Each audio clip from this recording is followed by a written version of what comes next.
Hello and welcome back to JCTV. This is Chris Sansom reporting to you uh, from my studio. Today, as I promised, we are going to be reviewing Dying Light. It's right there. That's the game. And as you can see, it is so beautiful just based on this one screenshot here.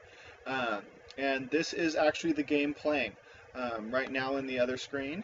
Um, and what is going on here is I'm currently in one of the many bases that are in this game. Just a short little overview here. Dying Light is a game where you are dropped into a fictitious city called Haran, and you are sent on a mission that I will not go into. But what you have to do is you are surviving zombies. There has been a zombie outbreak inside of this city. There has been a quarantine issued. You cannot leave the city, and neither can anybody else that is in this city.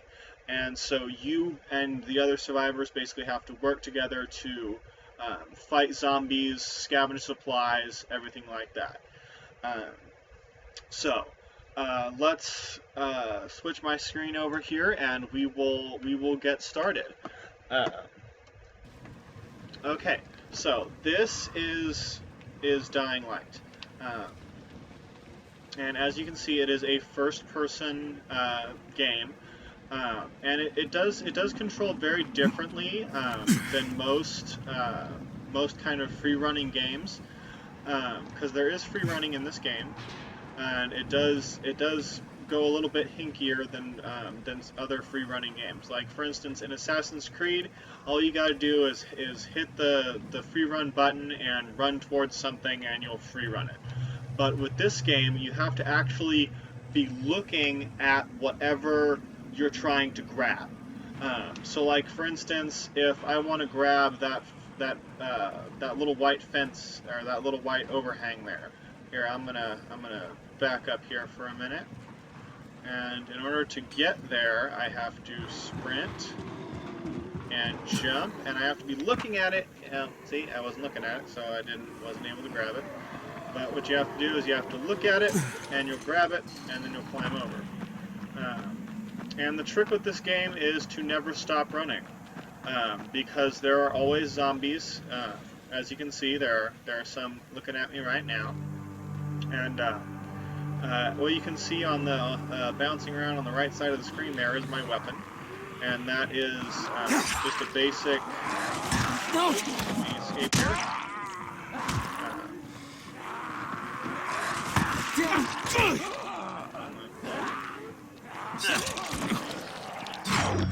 Take care of this zombie here. Now, most of the zombies, when you have powered up weapons, you're able to easily defeat them. I am pretty high level at this point, but that was a bit of a hard showing there.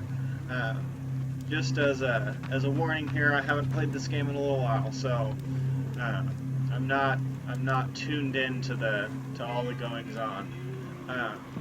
But that's okay, because I don't have to be, because I actually have my signature weapon, which I'm going to use it right now. It's a throwing weapon, and what you do is you pull the trigger, and it's an explosive shuriken. That's right, this game has explosive throwing stars that can easily kill any enemy as long as you hit them with it. They are a bit, whoa, and this is a viral. This is somebody who's been freshly turned, as you can see. They're kind of outfitted ruggedly. Oh, I got something behind me. There we go, that's another viral. Alright, let's get out of here. Alright, virals are starting to get antsy. Let's get out of here. Alright, so we get to a point here where I can actually give you some information and actually review, because at this point I'm just running for my life. But then again, it's Halloween, so that's okay. It's okay to be running for your life. Yep, there it comes. There we go. Alright, that's the melee button here. Here, let me get rid of this guy as soon as he tries to run up here. Oh, somebody's spitting at me. And that's another thing. There are zombies that spit at you. There are zombies that don't spit at you. There are zombies that will try to kill you even if you're not even near them. It's a crazy game. Here, let me get inside this hospital real quick. This is a good little. I'm gonna actually show you where this guy. I'm gonna show you guys where this building is on the map in a minute here, because this is actually really good, kind of cheap. It'll help you survive kind of early in the game here. There we go. See, that's exactly how you get up there. It is kind of difficult, but thankfully the zombies can't really get up there, because if it's difficult for you to get up somewhere, the zombies are not going to even try to get up there. So you're able to kind of hide in certain areas. And so this is just a little hospital here. I'm going to show you where it is on the map real quick. And it's right here. I'm going to zoom out. Now, the tower, which is the big base, is right here, where this little yellow cursor there is. So that's where the tower is. This little base here is right here where I'm at. And so you're going to want to keep this building in mind. You will see it later, and since I just showed you how to get up to it, I'm going to save you a whole lot of time. In fact, this is actually a very good place for me to take you, because I'm going to teach you a couple little tricks here that will help you to survive in Haran. So what I'm going to do is, see this busted up board door here? You can easily kind of kick that open, and most of the time you would just use your weapon, but unfortunately in this game, and especially in very early stages, it's very easy for your weapons to just break and you'll run out of weapons. So you want to get in the mindset and have these kind of this mindset, whatever, of kind of conserving your weapon. If you don't have to hit something, don't hit it. If you're going to hit something, aim for the head, aim for the arm, aim for the legs, aim for somewhere where it's going to count. If you run into, say, an environmental obstacle like this, don't hit it with your weapon. Instead, hit it with your foot. Use your melee, use your secondary attack there. And another reason why this building is very good is because this building is full of loot. And if you press and hold a specific button, you will include your survival sense, which all those little white dots there are all things that I can pick up. I can interact or pick up with them. So I'm going to open this crate here, and inside is coffee, which coffee is a valuable item. You can actually sell that for currency at most traders, and you'll be able to get your tools and your supplies and things that you will need to survive. Another thing that this place has in plenty is these metal parts here. You're going to want to get those, because those are how you are able to repair your weapons with your melee weapons. Instead of your melee weapons needing things like bullets, you need metal parts to be able to piece them back together once they start to break down. And so we'll get this open here. And look, more coffee. That's always nice to have. We're going to open this up. Blades. Blades are actually another thing that you're going to want to have. Blades are very good. That's how you make those explosive throwing stars that I showed you. So we're going to scan one more time just to make sure that there's nothing else on this level that we need. And then we're going to drop down to this level. This is another level. Household supplies, those are good. That's another thing that you're going to need. You can open up fridges, get some more coffee out of there. There's a lot of coffee in this house. They obviously, well, they're doctors. I'm sure they really love their coffee. Gauze is another thing that you're going to need. In order to create a med kit, you need two items. You need a thing of gauze, and you need a bottle of alcohol. And that's just how you make your med kits. And so whenever you can find gauze or find alcohol, you want to stock up as much as you can. And that's another reason why this place is very good, because Not on this level, on these first two levels here per se, but on the on like the bottom levels and stuff, there's a lot of gauze. Duct tape's always good. Enforcer. Now, what that is that is a weapon modification that you can add into any weapon that you have, whether it be crafted or otherwise. And so let's finish scrounging up on this house real quick. Another thing you're going to want to keep in mind is this electronics little cell phone there.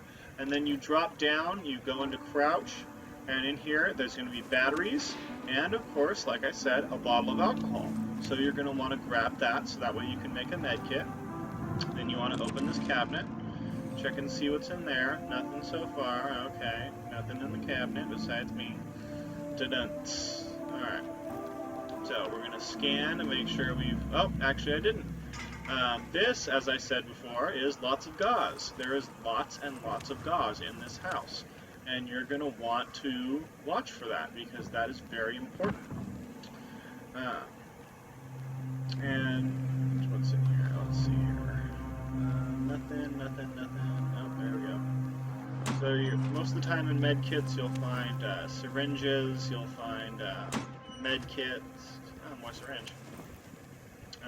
Sometimes you'll find an actual med kit. And then, of course, you want to come over here. You want to search the cash register and get you know, $100 out of there. Now, these red doors, most of the time, if you see those on a building, you won't be able to open them because they have these bars on them. And so once you get those bars off, you will be able to open the door from either side. Now, out here is an ambulance, and in a minute here, there's watch out because this manhole right here, most of the time there will be an infected that'll crawl out of there when you got your back turned. So and then you can always lockpick the back of closed ambulances. So we're going to go into our lockpicking game here, and it's very basic. If you've played Skyrim, you already know what you're doing. So we're going to get that open, and eventually that infected's probably on his way. And in the back of ambulances will usually be 1, maybe 2 med kits, so you always want to pick those up. I've got 53 med kits, and that's just me being stocked up, because there are certain missions that you do where you're going to need a lot of med kits. Just because you run into situations where you're running for your life and you have to, whether it be you've got a lot of enemies to deal with, or you're just in a situation where you need to heal yourself a lot. Maybe there's some not so nice free running. So we're gonna kill a couple people here because it looks like I'm actually about to level up. So we're gonna try and get that level up. And the story for this game is actually very good. There's a lot of, as they say, heals, because you are surviving in a zombie. Oh, look at that, just leveled up. Alright, let's get back over into that building there, so that way I'm not out in the open. And there are actual safe zones. Like if you look on my radar, there's that little greenhouse. That is a safe zone. However, there are these, which are kind of little mini safe zones. And zombies can't open doors. Just, most of the time zombies cannot open doors. So that's just a really good thing to keep in mind here. Alright, so let's bring up our menu here. We'll move over to skills. Now, you do have 3 completely independent skill trees here.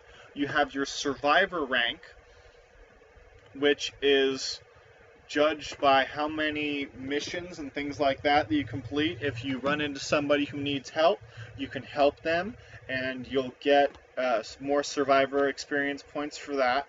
And so each level of that will get you a new perk for this skill tree. This involves things like how much stuff you can carry, elemental throwing stars. This one that I'm on right now, that's how I got those weapons. That allows you to create freezing, burning, and exploding throwing stars, which is extremely useful. You take that one step further, it allows you to make grenades. You take it a step further, it allows you to make trap bombs.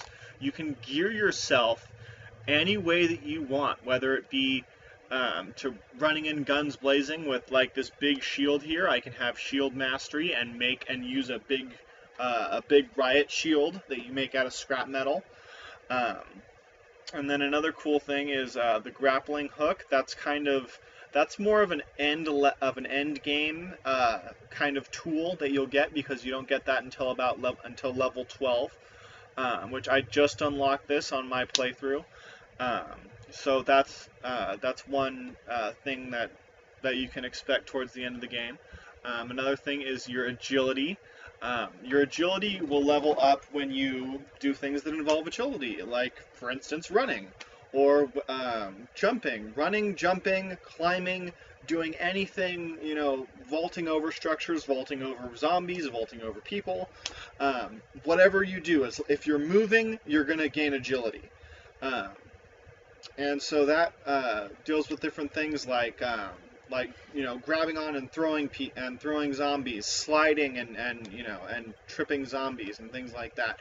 Able to vault over zombies, being able to regenerate health, being able to run faster, harder, longer, being able to survive a fall, being able to run around, being able to turn around while you're running and throw a piece of a throwing star at somebody that's chasing you. All of these things are very very helpful. With running away. Now, you can't run away from everything, so there's a power tree. Now, your power tree, as is very obvious, deals with just running in and chopping somebody up, and so you're able to get a lot of things that deal with, okay, when you attack somebody right, you're gonna be able to stun them. If you kick somebody hard enough, you can stun them. If you can stun somebody, you can instantly kill them. Being able to throw more than one weapon at a time, being able to throw your regular melee weapon at somebody, different moves that you can use and modifications that you can use for your weapons. This skill here, conserve weapon, that will help you out exponentially. That is your love right there. As soon as you get that, as you're able to get to level 6, get that skill, because that'll make it to where all those awesome weapons that you craft, they'll last that much longer. And then your stomp is another one that's really great to have. That'll allow you to, if there's an enemy on the ground, you'll be able to instantly kill them by kicking their head. As you gain different tiers of combat effectiveness. Like for this one, you actually have combat stamina. You cannot swing your weapon forever. So if you can build up your stamina, do it. This allows you to absorb even more damage. So we'll go with that skill, just so that way I got some more health there. But I mean, that's just another thing you can do. If you can sneak up behind somebody, you can silently snap their neck or whatever. And another thing that you will run into is there are not just zombies in this world. There are also humans who will try and hurt you. There is a faction of survivors who are not particularly nice, and they will try to kill you. So you have to deal with that. Remember, if you cannot reach the tower in time, get your ass to the nearest safe house and wait until dawn. Okay, so just in time, the sun is actually going down, and there is a day-night cycle in this game, and it creates a very dynamic difference between those two periods. In fact, let me advance here to the nighttime, so that way you can see night. So that way we don't have to wait a couple minutes, because I think it's only like 5 minutes or something until night. but we'll enter this safe zone. Like I said, these are our safe zones. And here, there's always two things in these safe zones. There are a bed, a bedroll, to where you can wait until either night or day. And then there's your stash, and your stash um, will work for everything. If you put your stash in one safe spot, it'll be in the next safe zone that you go to. Not exactly realistic there, but it works. And you may have noticed in my inventory there are guns. This is not, and however, you do not get guns and ammo for those guns until much later in the game. There is a way to get a machine gun early, but you will have a very limited supply of ammunition for it, and so you have to conserve your ammo wisely. So let's advance until night. It shouldn't be that long. It should only be like an hour or something, if even. Yeah, 1 hour later. Okay, so this is nighttime. Now, this is a very different style of game. In the daytime, you are more than ready to kick some butt. Kick the butt of any walker or any zombie that you have to face. But during the nighttime, it is a much different story. You are going to run, and so that waypoint that I just put to, that's where we're going to be running to. And so what we're going to do is we're going to jump up here. Now, because it's nighttime, I'm going to have to switch to a different tactic here. Instead of having my explosive shurikens, I'm going to go with my UV flashlight, which doesn't seem like it'd be all that important, but there are actually special UV sensitive zombies that are here. Now, you'll see on my, oh, here we go. You'll see on my radar there that there's a zombie there that's eating somebody. Now, that is a very dangerous type of zombie, and they are susceptible to light attacks. And there are light traps that you can activate, and that will kind of hurt these guys. Oh, there's one. See, those big glowing red guys right there. Those are the dangerous ones that you want to avoid. Oh geez. And like I said, okay, time to go. Time to run. So you want to? Oh no! Don't kill me! Ah, I died. Okay, so that's how it works, unfortunately. And volatiles, that's what they're called. It just showed me there on the thing. But those are the volatile infected. They're not nice. As you noticed, I died very quickly as soon as they caught on to me there. And I'm actually, am I in a safe zone? Yeah, I'm in a safe zone. Okay, I'm back in that same safe zone. But yeah, so that's scary, no fun time when those volatiles get going. And if you plan it right, you don't even have to deal with volatiles very much. I think there's only 1 or 2 missions where you will even be required to actually do something at night. At one point, you have to hunt a specific zombie that only appears at night, and so you'll have to go out at night and you'll have to hunt it and do the mission at night. And then there's another mission where it first becomes night, and then you have to run and escape, and it's all kinds of craziness. But my advice: do not try and fight a volatile. You will not survive. As you saw, you're not going to live. All you can do is you can use your UV light to kind of scare them off. If your UV light dies, like mine did, you're going to die. Be prepared to die a lot. The story is amazing. I would really love to go into it, but unfortunately I do not want to ruin it for you. So I'm going to switch my camera over so that way I'm back over here.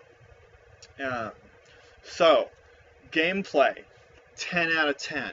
This game is amazing in terms of gameplay. You will be so afraid. You will have times when you're scared. You will have times when you're angry. It's you know, it's a fun game, but it's never not fun. They put challenges in place that are designed to frustrate you, but if you keep calm, don't be frustrated, you will get past it. Just keep that in mind. It's a hard game. They they do hold your hand for a little bit, but after a while, there's kind of a shift in difficulty where it's, you're not in kindergarten anymore. It's time to actually let's do some zombie survival. Um, which in that case, it is very fun. It is, and I'm not usually one for challenging games, but I loved this game. I loved this game. Now, in terms of story, like I said, I'm not going to spoil much for the story. I'm not going to spoil anything. The story for this game is incredible. You will love every moment of the story. And another thing that I love is that they put so much detail and just little hidden bits into this world. Like that building that I went into that I showed all of you guys that had all the medical supplies in it. If you look around that room, everything is positioned and placed in places that make sense. Like, for instance, the alcohol. The alcohol wasn't sitting in a med cabinet. It was sitting in a shelf on somebody's desk. There was gauze on shelves where gauze should be. There was gauze in the medical tape. There was coffee, stored in the fridge. There's food in the fridge.